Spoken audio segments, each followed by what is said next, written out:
Yet another impressive road victory for the Chicago Blackhawks last night as they defeated the Tampa Bay Lightning 5-3. I'll go over Connor Bedard's breakout game as well as Kevin Korchinski's first NHL goal, and I'll also provide the latest injury updates on Andreas Athanasiou, Jarred Tinordi, and Taylor Hall. All that and plenty more right here on Locked On Blackhawks. You're Locked On Blackhawks, your daily podcast on the Chicago Blackhawks. Part of the Locked On Podcast Network, your team every day.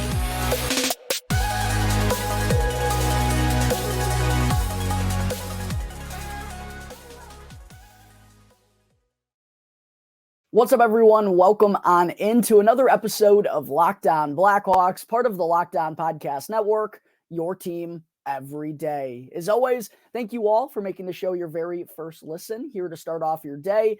I'm your host, Jack Bushman. You can go and give me a follow on X at JackBushman2, or you can go and check out my Strictly Blackhawks account at Talkin' Hockey for all the latest Blackhawks news and updates. And also, just a quick reminder to please go and show some support if you haven't done so already by smashing that like button down below. Go and comment as well your biggest takeaway aside from Connor Bedard's 4-point night. And of course, subscribe to Locked On Blackhawks on YouTube if you're not already. It won't cost you anything. It's legitimately 100% free, and it really does go a long way for yours truly. So please make sure to take care of that real quick.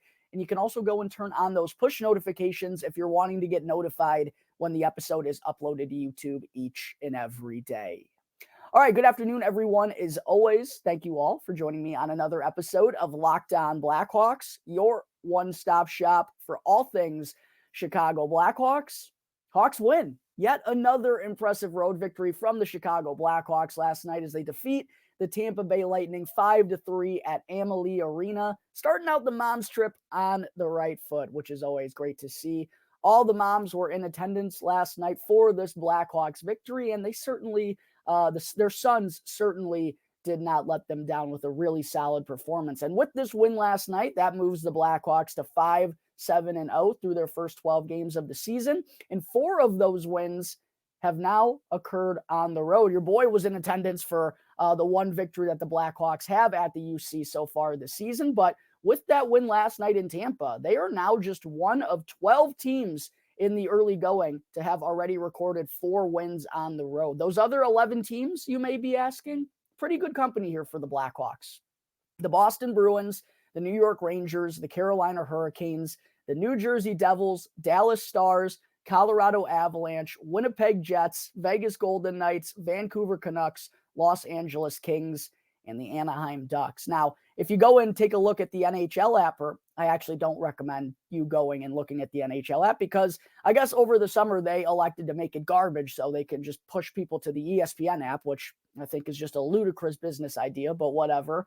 But if you go and look at the standings, is what I'm trying to get at, all of those teams that I just listed, those 11 teams, are right near the top of the standings for their respective divisions. All of those teams have gotten off to really good starts. And then there's the Chicago Blackhawks. And where have those 4 wins occurred, Blackhawks fans?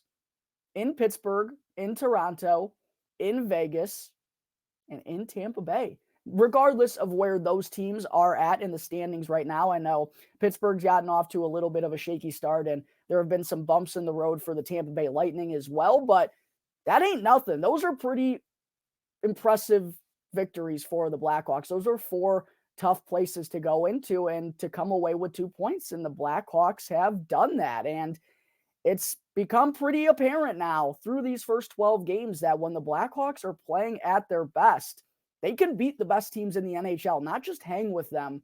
They can beat the best teams in the NHL. Now it's just about figuring out how to do that a little bit more frequently. Expecting it to occur on a nightly basis with this young of a roster is, probably a little bit far-fetched.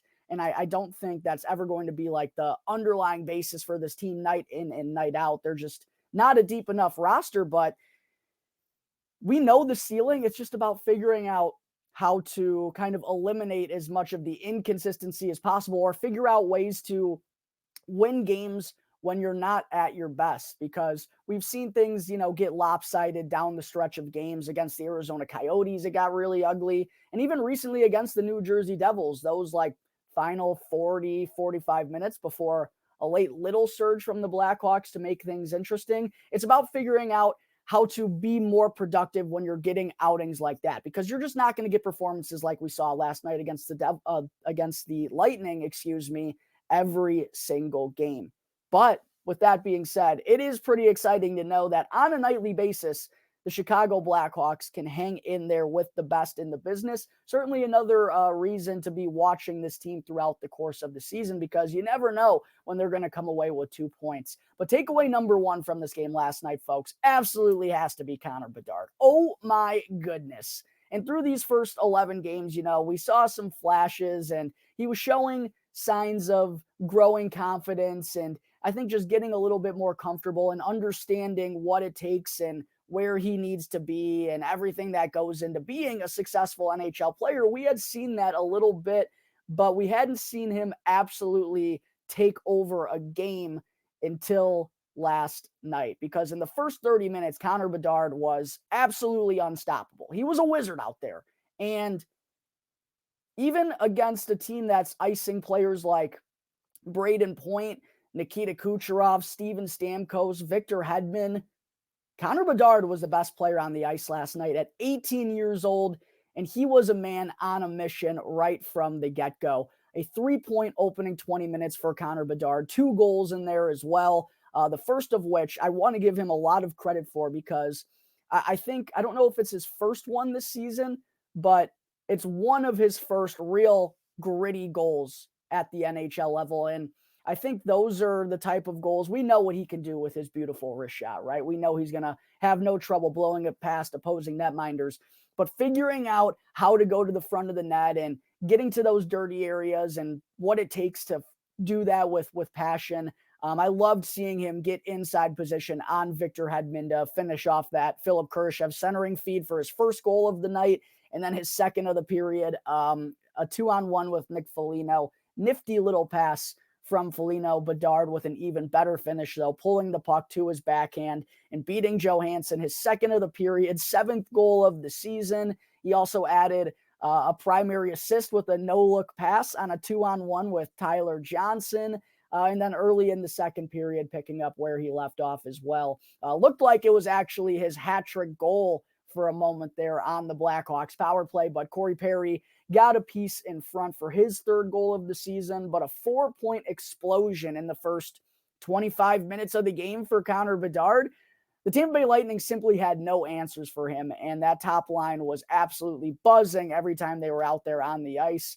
A huge 4-point game for Connor Bedard to lead the way. His first career multi-point game at the NHL level was a big one, and he also became the youngest player in Blackhawks history to ever record a multi-point game, the 3rd youngest player in NHL history with a 4-point game, and he's currently on pace for 41 goals this season, Blackhawks fans. Oh my goodness. A massive breakout game from Connor Bedard last night. Once again, the best player on the ice at 18 years old. And oh yeah, he turned 18 back in July. He's still a little baby, and he's already dominating NHL competition. And it was also really cool to see him get the player of the game chain handed to him from Taylor Hall in the Blackhawks locker room following the victory. An absolutely massive breakout game for Connor Bedard. The kid is simply sensational. All right, folks, coming up in just a moment here, I will get into some of my other takeaways from the Blackhawks win, as well as Petr Mrazek continuing his strong stretch in net right out of the gate. But first, I need to talk to you all about Jase Medical. There's a lot of uncertainty in the world today, and it's important to be prepared. And that's why Jase Medical has come up with the Jase Case. The Jase Case is a personalized emergency medication kit that contains 5 essential antibiotics that treat the most common and deadly bacterial infections. And you can also go and customize your case and add additional life-saving medications based on your specific and unique needs. Everyone should be empowered to care for themselves and their loved ones during the unexpected. Don't get caught unexpected. Get the Jase Case today. You can do so by going to jasemedical.com, and also go and use the promo code LOCKEDON in all caps at checkout, and you'll get a $20 discount on your order. Again, that's promo code LOCKEDON in all caps at jasemedical.com for $20 off on your first order. All right, segment 2, time to get into some of my other takeaways from the Blackhawks victory last night over Tampa. First, I do want to get into my 3 stars of the game. No surprise here, our baby boy Connor Bedard is getting the number 1 star, picking up his 6th and 7th goals of the season, along with his 3rd and 4th assists of the year. A 4-point night for the kid that now gives him 11 points through his opening 12 games. He is the Blackhawks' leading scorer so far this season. He was also +2 in 17 minutes and 55 seconds of time on ice. Second star of the game, though, got to give a huge shout out to Nick Foligno. He continues to just make the most of this opportunity up on the top line next to Connor Bedard. We knew prior to him getting bumped up there that those two had like a special father-son almost type of relationship. And when Connor Bedard scored his first goal, you could see like the smile on the bench of Nick Foligno's face. It was like he was watching his child score his first goal. But that has really translated on the ice with one another as well. It's like these two are hooking up with beautiful saucer passes. They're finding each other with space. It's just working really well right now. And I have to give credit to Nick Foligno for not only coming in and just being a huge veteran presence in the locker room, but he's producing out here on the ice. He's tied for the 2nd leading point scorer on the Blackhawks right now, behind only Connor Bedard after 3 assists last night, which, by the way, was his first 3-point game since October 9th, 2018. So a really big performance from Nick Foligno. He also added 2 shots on goal and was +3 in 19 minutes and 29 seconds of time on ice, which led all Blackhawks forwards. And that's been kind of a consistent theme for him as well. Maybe not necessarily leading all Hawks forwards in time on ice. He's usually right there at the top, but for being a veteran guy that, you know, I fully expected to be playing a bottom 6 role this season, it's been pretty impressive what he's been able to do in terms of his role for this team on both sides of the puck for the Blackhawks. So Nick Foligno gets my 2nd star of the game. And then my 3rd star, I could have gone a couple of different ways with this, but I wanted to give it to Kevin Korchinski for netting his first NHL goal. A little bit of a wonky one, though. It did deflect off the skate of Darren Raddysh, Taylor Raddish's brother. And interestingly enough about that situation, by the way, Darren Raddysh was originally a member of the Blackhawks organization like 4 or 5 years ago. And also Taylor Raddysh, of course, was a member of the Tampa Bay Lightning's organization. And now they kind of flip-flopped and faced off against one another last night. But Korchinski's shot from the point deflected off of Darren Raddish's skate and past Johansson. Immediately love to see Mackenzie Entwistle go and grab that puck out of the net. He knew he didn't get a piece of it and let not only Kevin Korchinski know, but let all of us Blackhawks fans know that this was Korchinski's first NHL goal. He didn't try to take credit at all. He pointed right to Korchinski. We knew it was the kid's first. So congratulations to Korch. I'm sure it was super cool and extra special that his mom got to be in attendance for that first one. He was also +2 last night for the Hawks. Only played 13 minutes and 31 seconds of time on ice, though, which I thought was a little bit strange considering the Hawks were down to just 5 defensemen for the final 40 minutes. Korchinski kind of seemed to be the one who was serving as the 5th defenseman, while Luke Richardson really went with just 2 pairings. But regardless, still a special night for Korchinski, one that he'll always remember forever, and even more special if the Blackhawks got to pick up the win in such a special occasion for him. Some of my other takeaways, though, I got to give a shout out to Petr Mrazek. He easily could have been the 2nd or the 3rd star of the game for me. I just ended up giving it to Korchinski instead, but another spectacular performance out of Mrazek in that he stopped 30 of the 33 shots that he's faced. And listen to these stats that Petr Mrazek has now, Blackhawks fans. He's 4-3-0 on the season. He's been in net for 4 of the Blackhawks' 5 wins and has a 2.84 goals against average and a .921 save percentage. And it's not like it's been easy for him in net. No, out of those 7 starts, I know for a fact, in at least 4 of them, maybe even 5, he's faced 40 shots on goal. He stopped only 30 of the 33 that he faced last night. So I guess last night was easier in comparison to most of his outings this year, but he's been having to work and stand on his head in net, and he's been living up or he's been doing everything in his power to really make the most of this opportunity here as a starter. It isn't really clear what his future looks like after his contract expires here with the Blackhawks, but he's sure showing signs of a lot of life left in his game. Petr Mrazek off to an incredible start, which is really great to see. The Blackhawks goaltending has just been so solid so far this season. Another spectacular outing from Mrazek last night to pick up the win. The top line, as I referenced in the first segment, was just absolutely electric. They really led the way. Both Connor Bedard and Nick Foligno led the hockey stats card that gets posted post-game by a wide margin. They were the two most effective Blackhawks last night. I mentioned Bedard with the 4-point game, Foligno with 3 assists. I also got to give a lot of credit to Philipp Kurashev as well, who just continues to produce up on that top line and is kind of making me look wrong here. I've said on the podcast for the last couple of weeks, I know Kurashev's doing well there, but I want Taylor Hall up there. I think there's a spot for Lukas Reichel eventually. I just haven't thought that's necessarily the spot for Philipp Kurashev when you consider what the Blackhawks are trying to get out of him long-term. But he keeps proving me wrong. Another 2 assists for Philipp Kurashev last night. One of them was a beautiful centering feed to Connor Bedard. I wasn't sure initially if that's what he was trying to do, but regardless, I love to see Philipp Kurashev take the puck to the net and make things happen. I think this is something that the Blackhawks just need to do more and more of.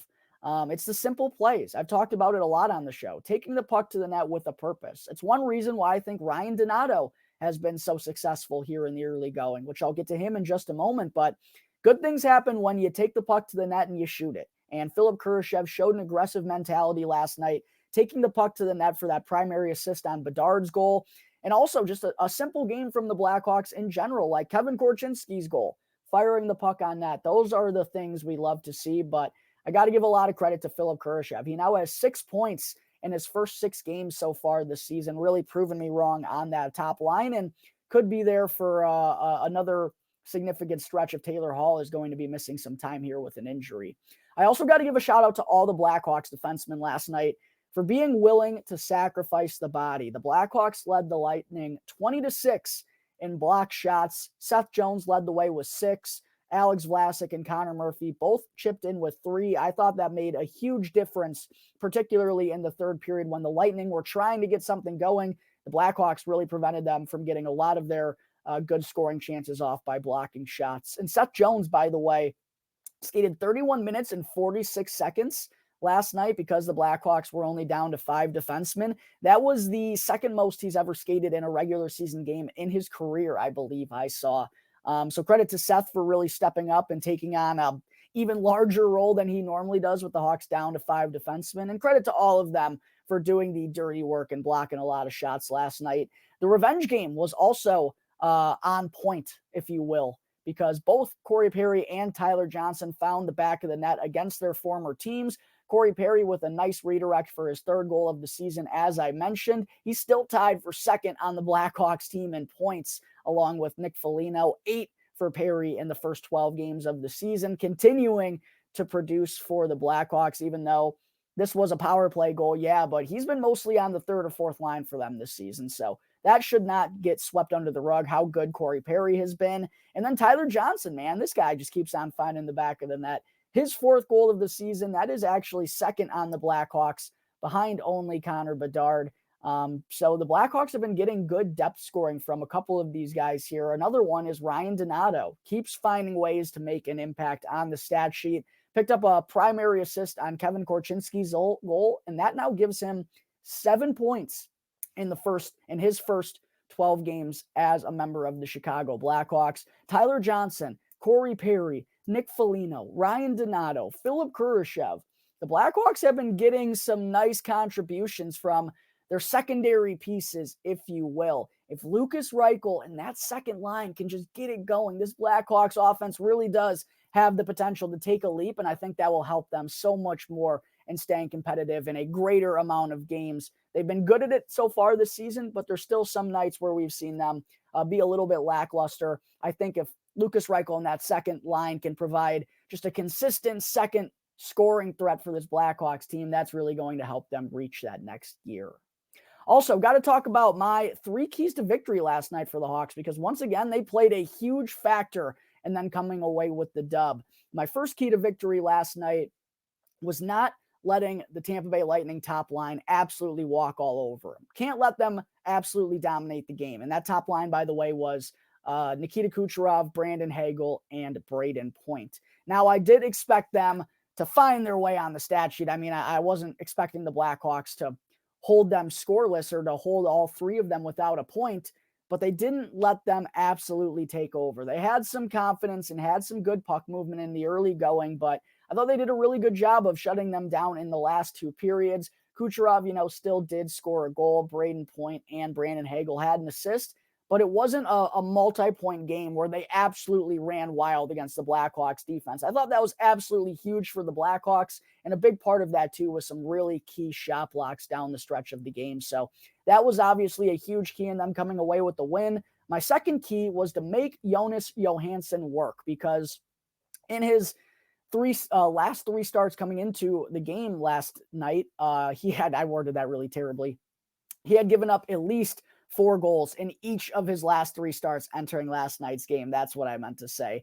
And I knew that this was a really big weakness for the Tampa Bay Lightning's team with Andrei Vasilevskiy out. They just hadn't been all that good in net.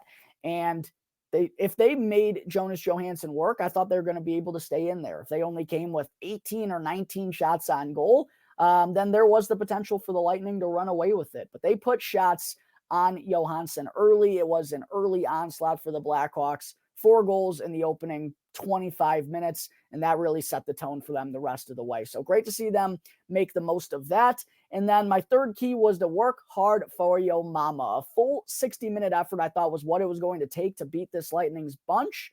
And that's kind of what the Blackhawks came with last night. I thought it was really impressive. Other than Bedard's 4-point game, I think maybe the most impressive thing to me from last night was how well the Blackhawks fared down the stretch. I mean, they didn't really give the Bolts any life. Yeah, they did score with 2 minutes and 10 seconds left, but you could see the frustration in the Lightning because they couldn't get anything going. Like Victor Hedman, by the way, did not have a good night last night. Was not a good evening for Victor Hedman.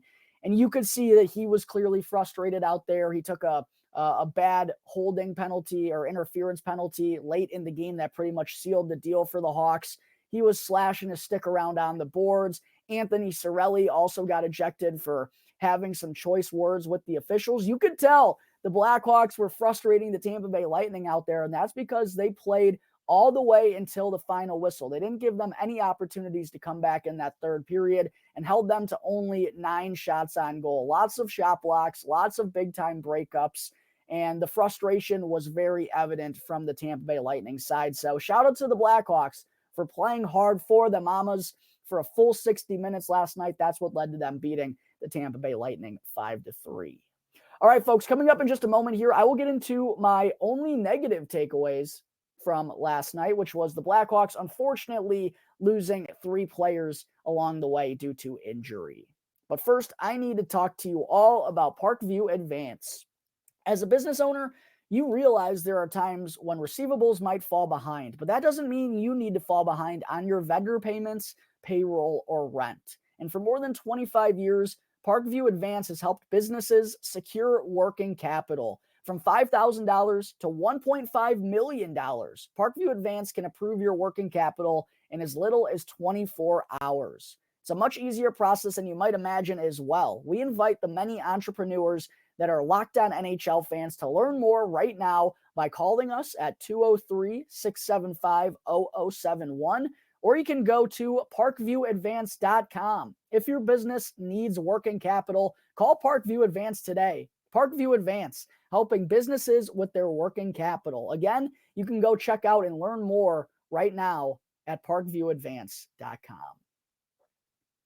All right, back here on the Locked On Blackhawks podcast, part of the Locked On Podcast Network, your team every day. Again, if you're still tuned into this point of today's episode, let me first say thank you very much. And please be sure to go and show some support if you haven't done so already. Smash that like button, comment down below, and subscribe to the channel to help drive the SEO and the YouTube algorithm in my direction, which really does go a long way. And also, please make sure to go and follow Locked On Blackhawks on Instagram as well. I've been posting a lot of cool Blackhawks related content and Connor Bedard clips and prospect updates, and things right here live from the show as well. And I am having an update on the giveaway there on my Locked On Blackhawks Instagram channel. Make sure to go and follow to learn more about all of that right now.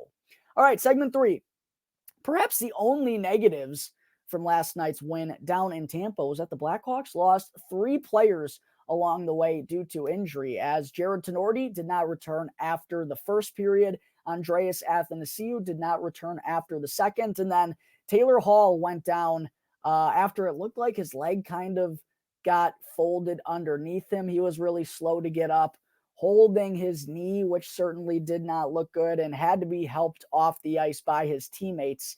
A scary scene there for Taylor Hall, who, of course, has already battled through a shoulder injury so far here in the early going. The positive news on that was Coach Luke Richardson, who didn't give us much of an update on any of these 3 players, by the way, post-game, and said they'll know more on Friday or Saturday whenever they hit the ice next and get together as a team. But the one thing Richardson did say about Taylor Hall was that it did look worse out there on the ice than it probably was, and that he was moving around better in the locker room after the game. And one thing I do want to point out as well, I mentioned Connor Bedard got the post-game chain for the Blackhawks, being player of the game. In that video, Taylor Hall was the one to hand him that chain. And I don't want to go overreacting like a 5-6 second clip that I saw on social media, but Taylor Hall did look like he was moving around pretty good and wasn't like limping or noticeably like injured, I guess you could say, while handing Connor Bedard the chain. So not trying to get ahead of myself here, not trying to say he's going to be fine, but I do kind of agree with Richardson's statement that it probably looked worse on the ice, which is great for us Blackhawks fans to hear, because you never want to see a player like Taylor Hall or a player in general down holding their knee after just kind of a weird looking incident there. So hopefully Taylor Hall will not be missing any significant time for the Blackhawks. We'll see if he's good to go for their next contest, which is on Sunday against the Florida Panthers. 12 p.m. Central Time, puck drop, Blackhawks fans. Don't forget about that. But as far as Athanasiou goes, I did see him moving around a little bit gingerly. I can't remember exactly what happened to him. There was just so much going on in last night's game. It was a lot of chaos. But there was a moment in the offensive zone where, like, I want to say Athanasiou might have gotten hit along the boards, or it actually might be coming back to me right now. I swear this is funny that this is happening live. I think he might have gotten checked into the boards and was a little bit slow to get up. I remember Athanasiou getting up from a tough hit and like skating a little gingerly out there back in defensive coverage. And I kind of brushed it aside because he was able to come back after that and put together a couple of shifts, but did not return for the third period, and the Blackhawks didn't give any reasoning as to why he was out for the rest of the game. So kind of just a fingers crossed situation that Athanasiou won't be out for any significant stretch. But if he does miss some time here, that does open up the door for Boris Kachuka or Reese Johnson to potentially jump in the lineup on Sunday. And I also am curious as to how far Colin Blackwell is away from his return, because, again, I hope this isn't the case, but if Athanasiou is looking at missing some significant time, that would open up an opportunity for Blackwell to join the active roster and for the Hawks not to have to send anyone to Rockford for the time being. And then for Jarred Tinordi, I looked through social media. No one could really see or figure out the incident or as to why he wasn't able to return for the Blackhawks. No clue if it's an upper body injury, a lower body injury. No one seems to know what happened, but he only played 5 minutes for the Blackhawks last night and wasn't able to return for the final 2 periods. But the obvious answer here would be Nikita Zaitsev draws into the Blackhawks lineup on the third pairing along with Wyatt Kaiser on Sunday if Jarred Tinordi isn't able to go. And Zaitsev has probably had his 2 best games as a member of the Blackhawks in his last 2 outings. So hopefully he'll be able to build off that and won't return to being an absolute pylon out there. But if Tinordi is forced to miss some time here, you do think that Isaac Phillips would probably be the one to get recalled from Rockford once again, even though they just sent him back there last weekend. They probably don't want to get into a habit of moving him around, because that's kind of when things go from bad to worse, when he's not playing consistently anywhere and is just kind of traveling. But with that being said, I did want to see more out of Isaac Phillips in his call-up. He only played one game and then ended up getting healthy scratched for the second. So I'd like to see a greater workload for Isaac Phillips, who I believe is an NHL caliber defenseman at this point in time. But we'll see what happens. We'll know more whenever the Blackhawks hit the ice on. I doubt they're going to practice today. I imagine they'll be practicing Saturday down near sunrise before they take on the Panthers on Sunday. Again, that's a 12 p.m. Central Time puck drop. Gotta love that, just combining hockey and football. Absolutely terrible decision. The Blackhawks schedule just remains absolute crap right now. Regardless, we'll have greater updates on these injury matters whenever the Blackhawks hit the ice next for practice.